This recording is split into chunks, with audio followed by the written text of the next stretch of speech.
Bismillahirrahmanirrahim. Alhamdulillahirabbil alamin. Allahumma shalli wa sallim ala sayidina Muhammadin miftahi babi rahmatillah adada ma fi ilmillah salatan wa salaman daimaini bidawami mulkillah wa ala alihi wa sahbihi.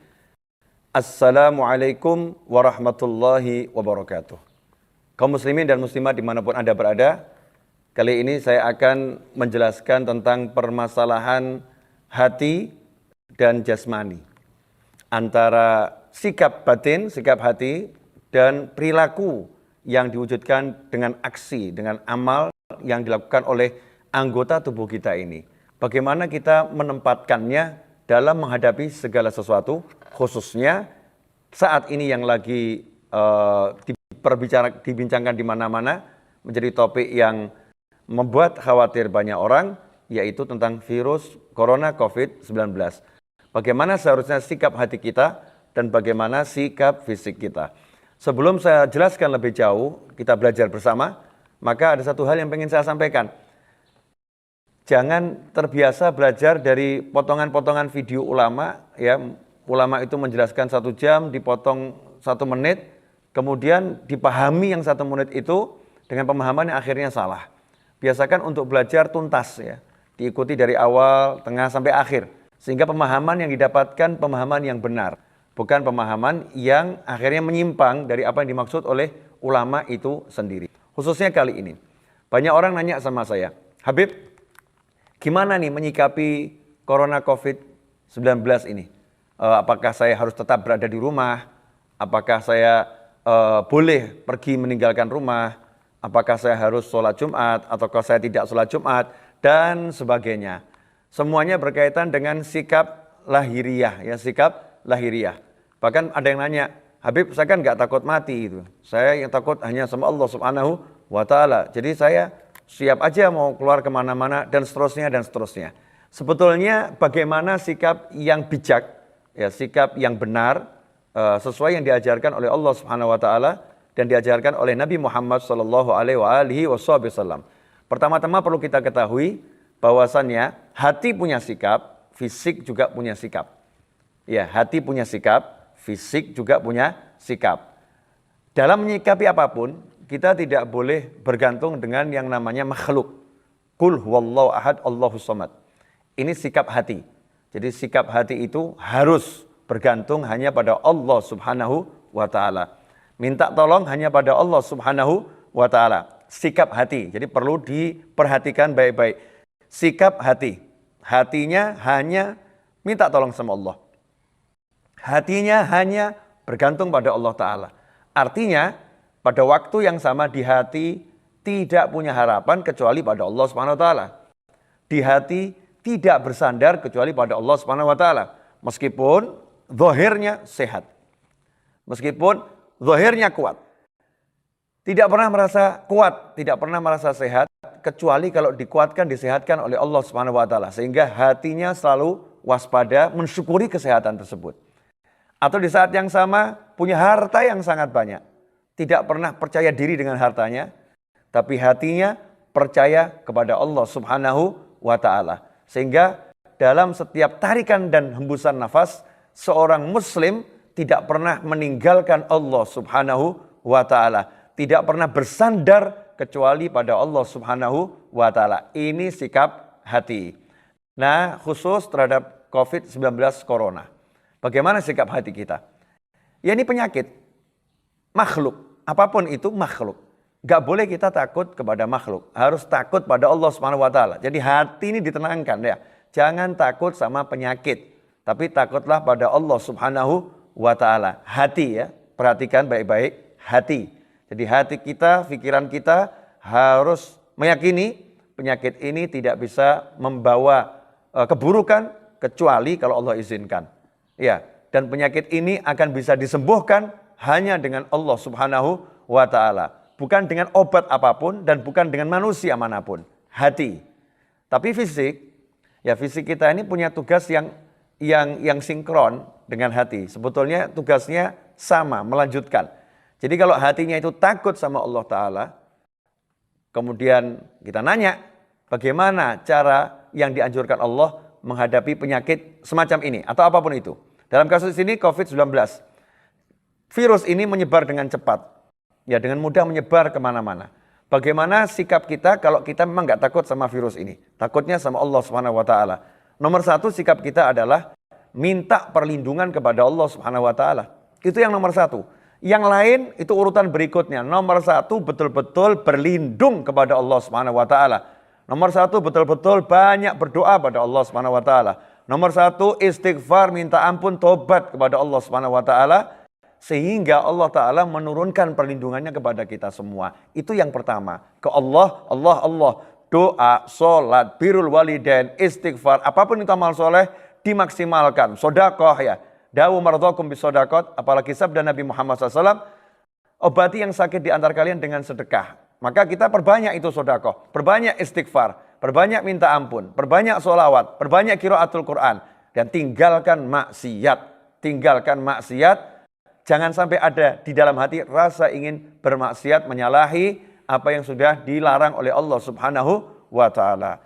Ini sikap yang pertama, zahirnya kita ikuti dengan meninggalkan maksiat, melaksanakan ketaatan, minta tolong pada Allah Subhanahu wa Ta'ala. Sehingga sholat hajat, minta sama Allah. Baca Al-Quran, minta sama Allah.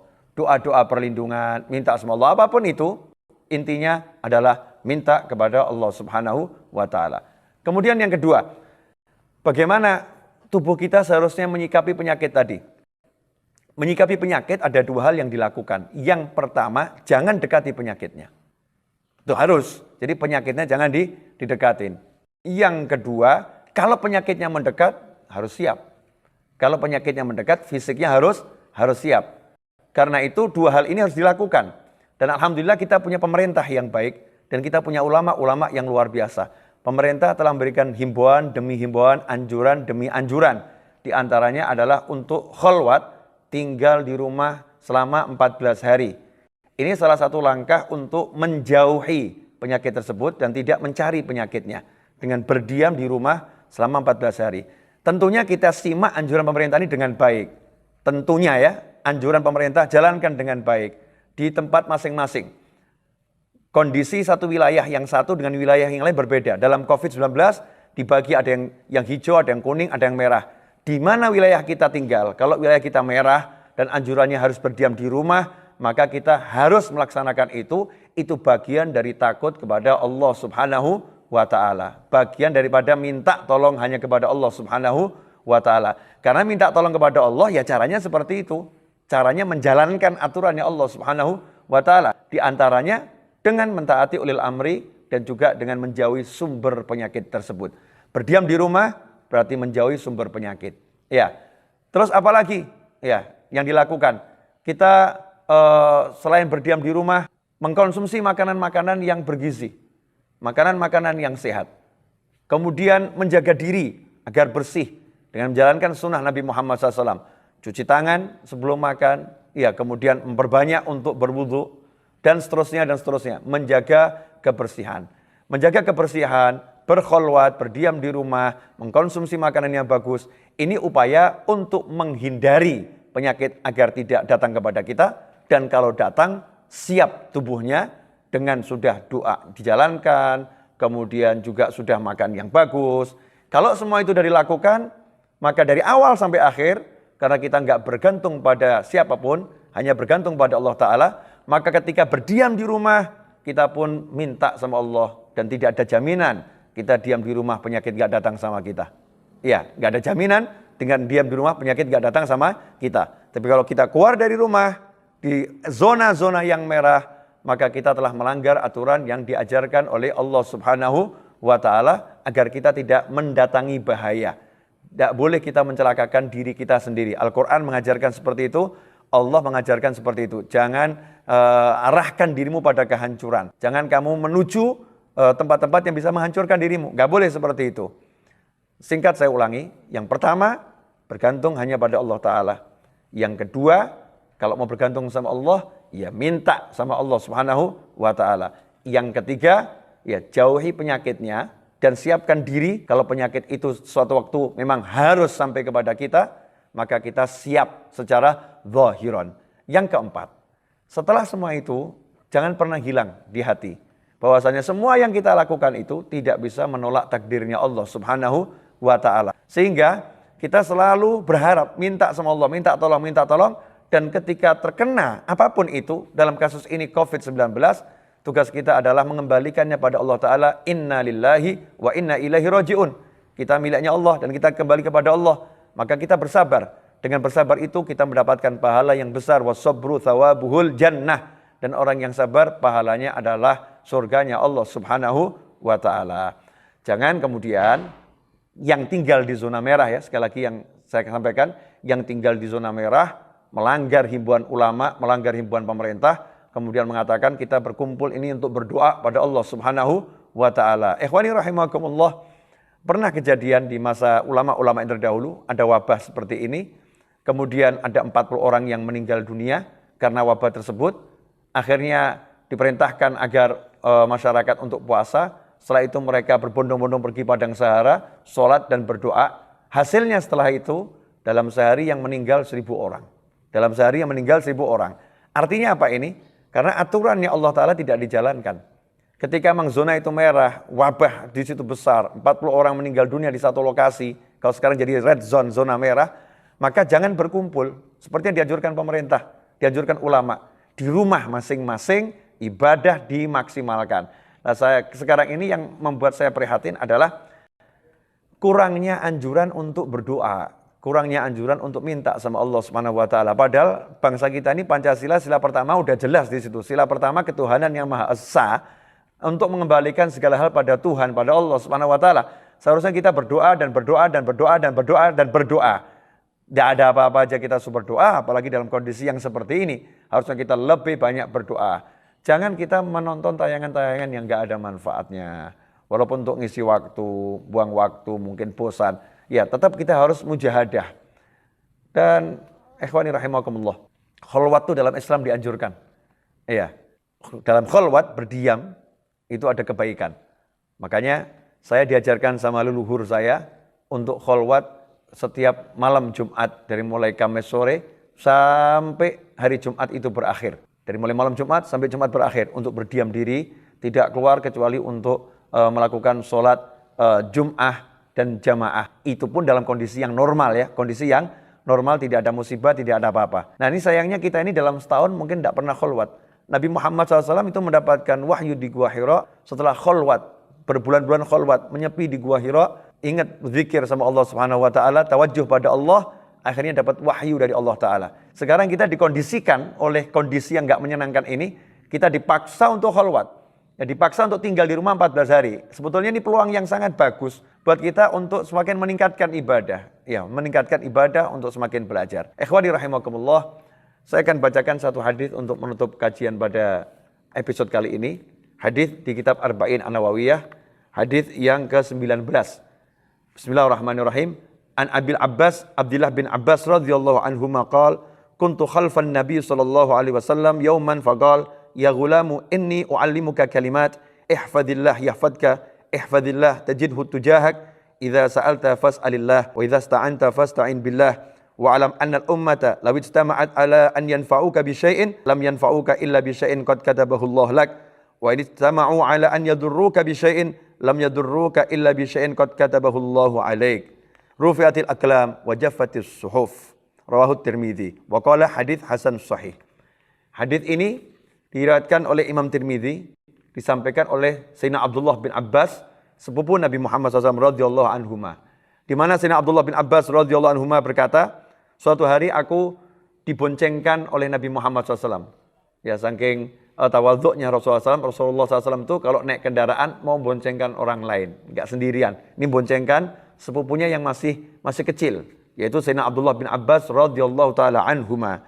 Kemudian Nabi SAW berkata, faqala ya ghulam, wahai anak kecil, inni uallimuka kalimat, sungguh aku ingin mengajarkanmu beberapa kata, mengajarkan beberapa kalimat. Ihfadillah, jagalah Allah, yahfadka, maka Allah akan menjagamu. Ihfadillah tajidhu tujahak, jagalah Allah, maka kamu akan dapati Allah ada di depanmu. Idza sa'alta fas'alillah, kalau kamu minta, mintalah pada Allah Ta'ala. Wa idza sta'anta, dan kalau kamu minta perlindungan, minta pertolongan, fasta'in billah, mintalah pertolongan dengan Allah Subhanahu wa taala. Wa'lam, dan ketahuilah, seandainya seluruh umat manusia itu berkumpul untuk memberikan suatu manfaat kepadamu, maka mereka tidak akan bisa memberimu manfaat kecuali dengan sesuatu yang telah ditentukan oleh Allah taala untukmu. Dan ketahuilah, seandainya seluruh umat manusia berencana memberikan keburukan kepadamu, mencelakakan dirimu dengan suatu hal, maka mereka tidak akan pernah bisa mencelakaimu kecuali dengan sesuatu yang telah ditetapkan oleh Allah Subhanahu wa taala terjadi kepadamu. Rufi'atil aqlam, pena sudah diangkat, wa jaffatis suhuf, dan lembaran-lembaran yang tertulis sudah kering. Artinya tulisannya sudah jadi semuanya. Ikhwani rahimakumullah, kalau kita dengar hadis dari Nabi Muhammad SAW ini sangat jelas. Apa yang diajarkan Rasulullah SAW? Ihfadillah yahfadka. Jagalah Allah.